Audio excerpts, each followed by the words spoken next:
In this video, we're going to be taking a look at a super famous David Gilmour solo, the first solo from the song Comfortably Numb, and we're going to see how he uses triads in such a genius way to craft a freaking perfect guitar solo. So before we get into the analysis part, let's listen to what the solo sounds like.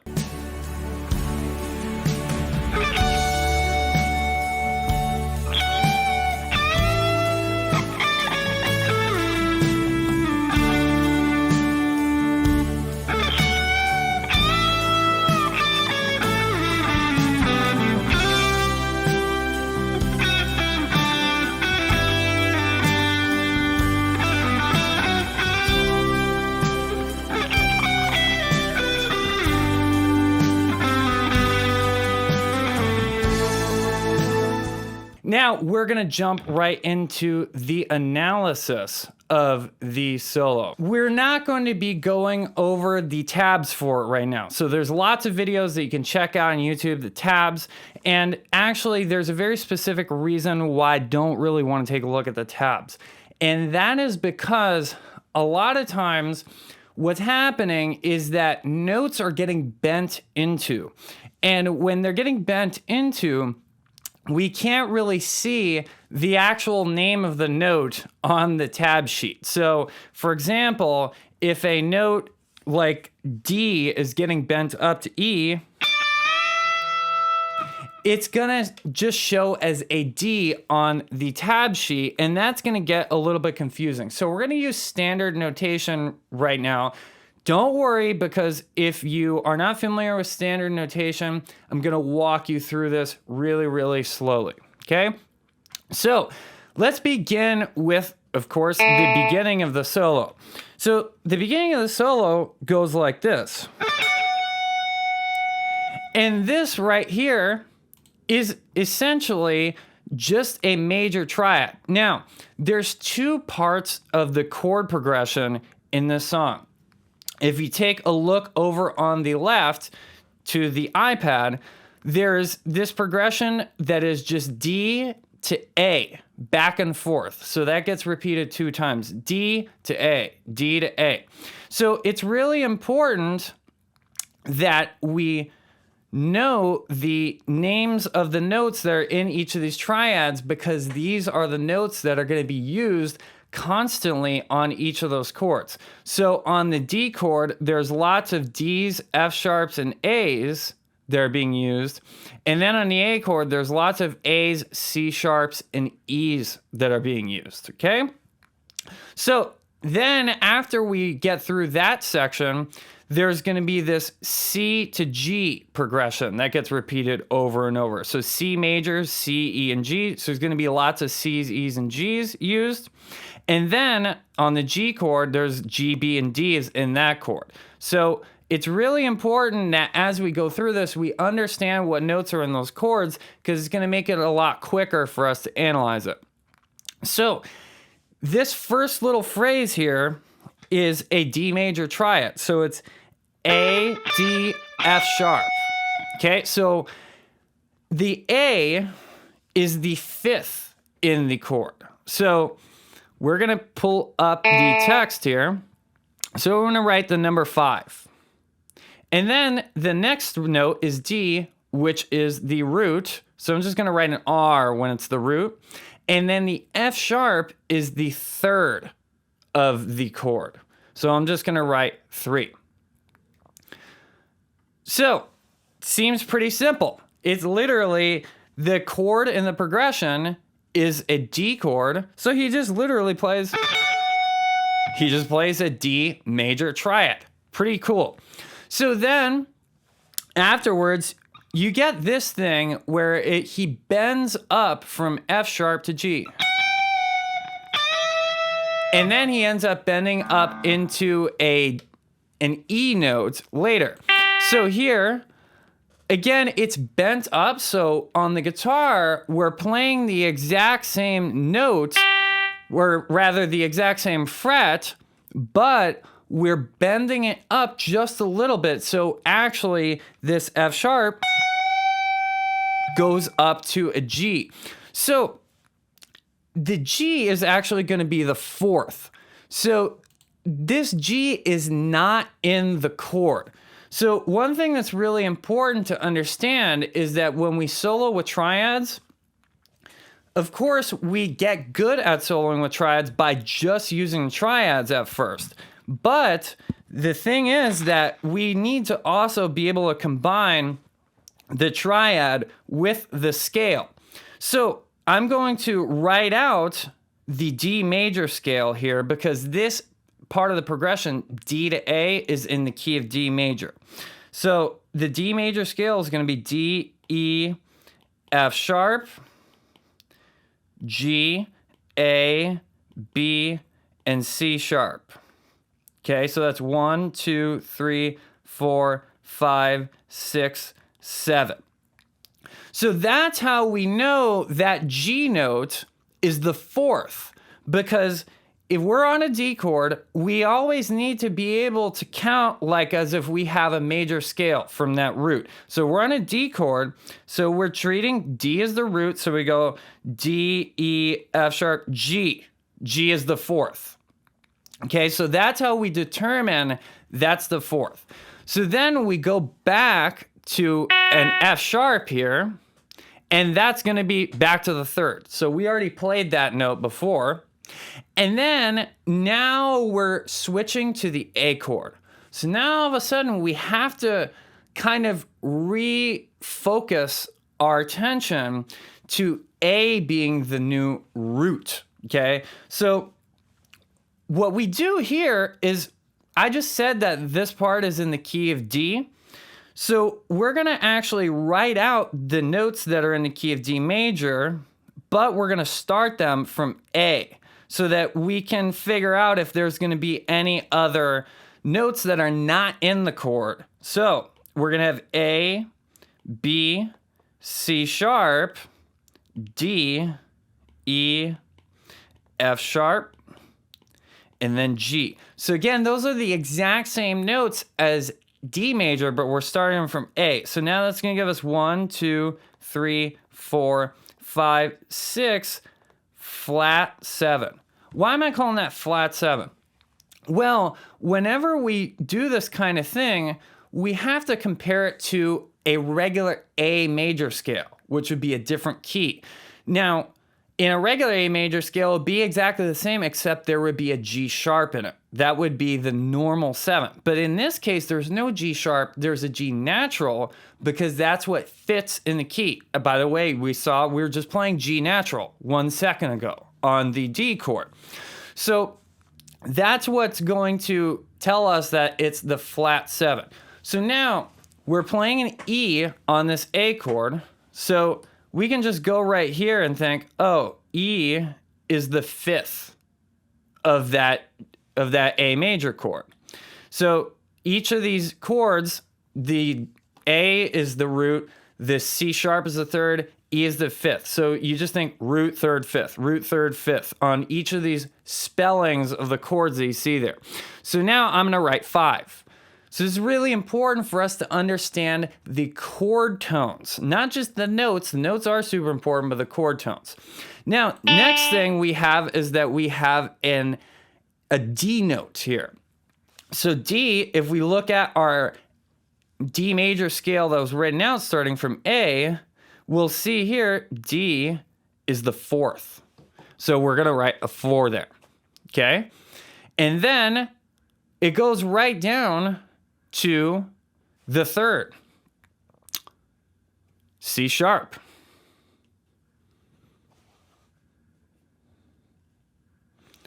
So C sharp is the third.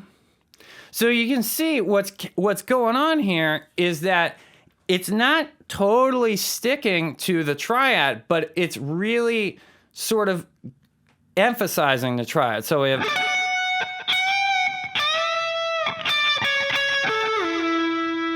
So that's our triad. That's E, C sharp, A, and E. But we're sticking that D in there just for a second because it's creating a little bit more interest than just playing a triad. that fourth note. That fourth is really, really cool when we mix it with the triad. So now we get something like this. So it's root, third, fourth, fifth. Okay, so we're gonna keep going. So there we have the root, that's an A. And then next we actually have an E note here. So E is gonna be the fifth again. And then now we're finally gonna go back to the D chord. So you see here, all of this was actually a triad on the A chord. So we had the fifth. The only note that wasn't part of the triad was that fourth there, the D on the A chord. Okay, so we're gonna keep going. Back to the D chord, we land right on the root of the D chord, which is a D. D, D, F sharp, A, D, D. We land right on that D note. So let's actually listen to the chord with the note. So that's that super duper inside note. It's just the root of the chord. So we're gonna write R. Then we do the same exact thing we did before. We're gonna go fifth, root, and then third again. If you notice, those are the exact same notes as the beginning of the solo when you went. But now it's gonna be.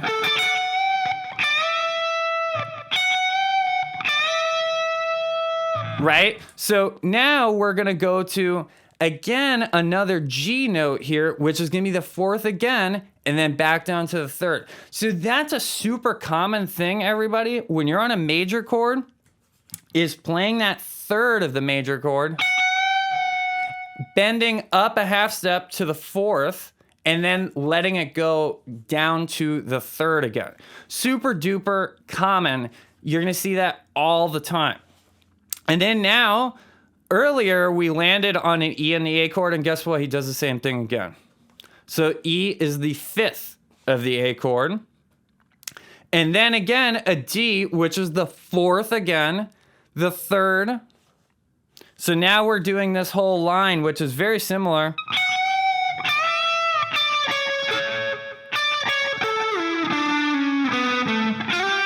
So we're doing this thing.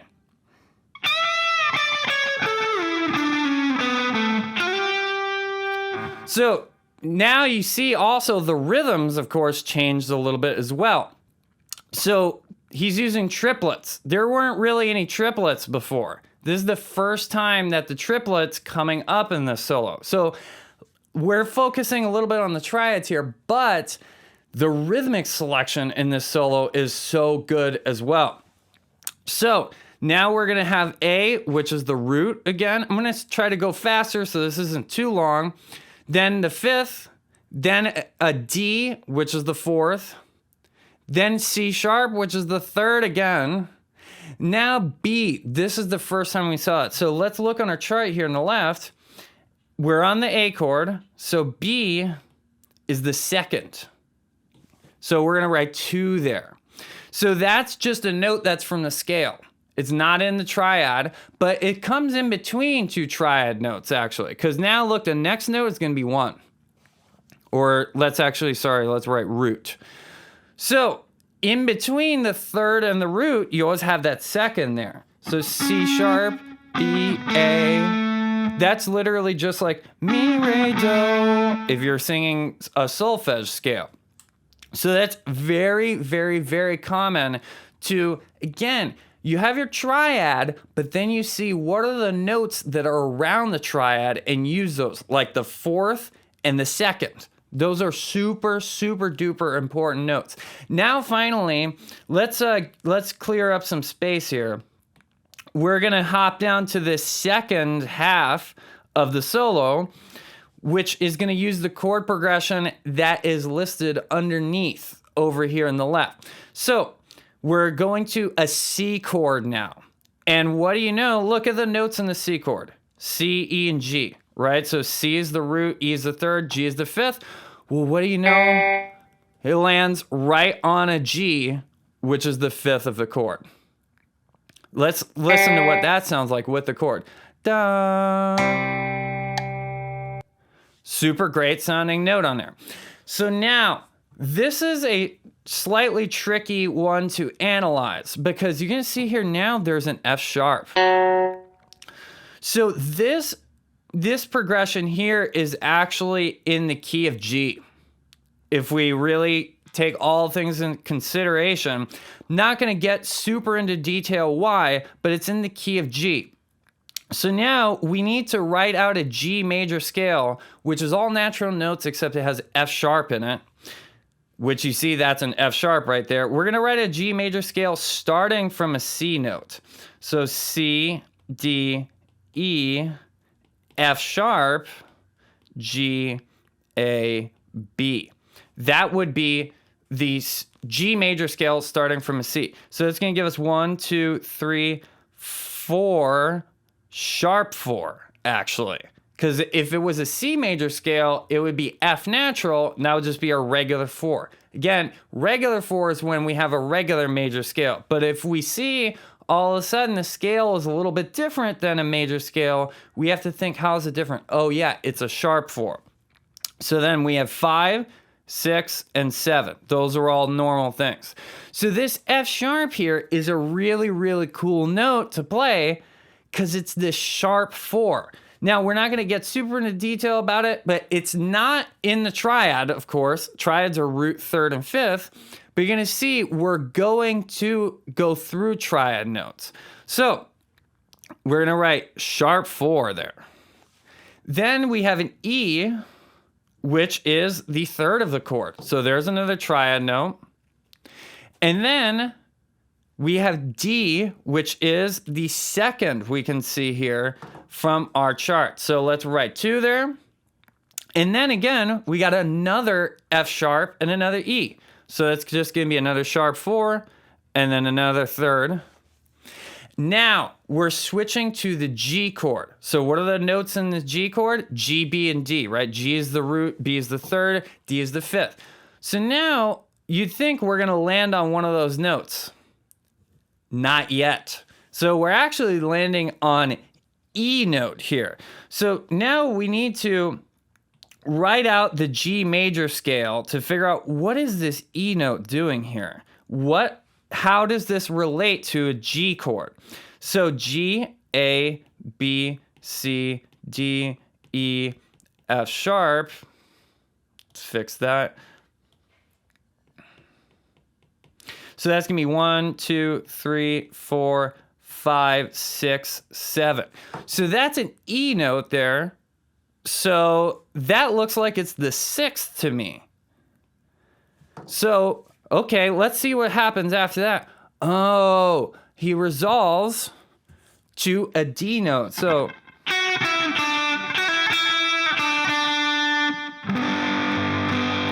there's that 5th of the chord. So D is the 5th of the chord. And then he just repeats it again. So let's actually listen to what that sounds like.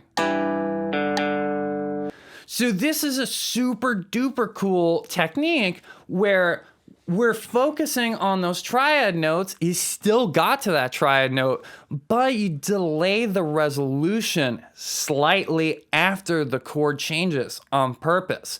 So it doesn't sound so square all the time. Sometimes when you get really good at playing with triads, you're going to see that it just starts to sound a little predictable after a while, even though it sounds really good. And it can help when we delay the resolution to the next triad. So let's, this video is starting to get a little bit long, so let's try to finish this off pretty quickly. So now this little phrase here, we're not going to get super into that. That's basically just a scale. Okay, that's part of the actually B minor pentatonic scale. So let's skip over that and get to the next note that is held out, which is we're switching back to the C chord and we play a G here, which again, look, the same note from before. G is the 5th of the chord. So we're going to write that there. Now, we finish off the solo with this really cool phrase.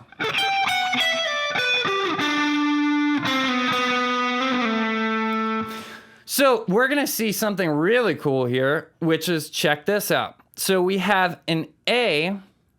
This is going to be on the C chord. This is going to be the 6th. Then we have a D, which is the 2nd. And then we have G, which is the 5th. So we have the 5th. Then we have the sharp 4.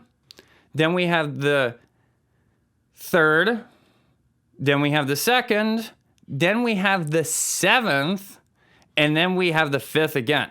So I know I'm blowing through this really fast, but this is really, really cool because if we look at the notes here, this is a G, F sharp, E. So this is all just basically G major scale, actually. So now the triad isn't really being stuck to here, even though that there's triad notes here. So the 5th and the 3rd. Those are triad notes. G and then E. Those are super duper inside sounding notes on that chord. And then we go actually on a G major triad. This is D, B, and G. So we're still on the C major chord, but he's playing a G major chord. So this is really advanced when you actually deliberately play a different triad over a certain chord. So if we're on a C major chord, saying, I'm not going to play the C major triad, I'm going to play G major triad over it.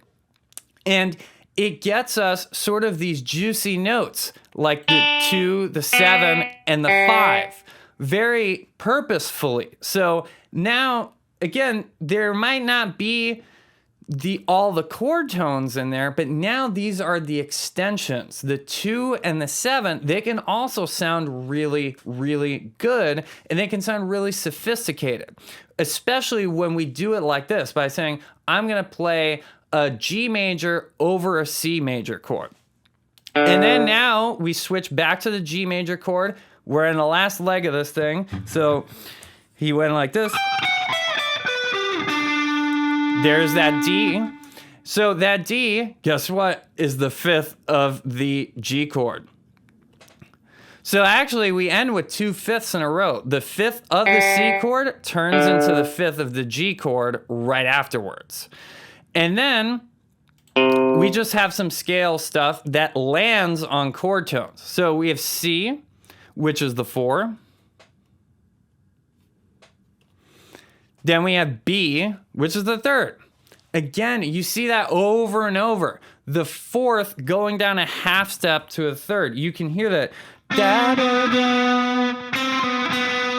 4, 3, 3.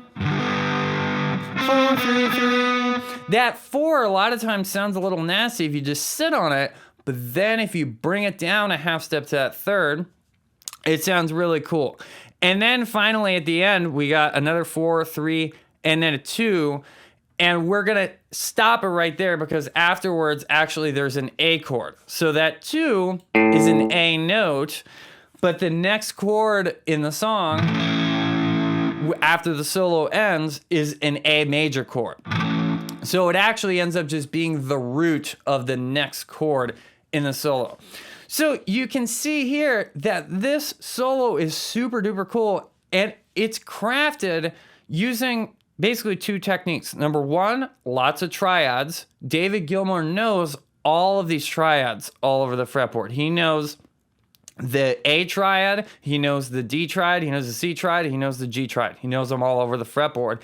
But then on top of that, he knows the notes that are next to the triad notes. He knows how to incorporate those along with the triads. So now it doesn't just sound like he's just playing scales, and it doesn't sound like he's just playing triads either. It just sounds like really, really cool music.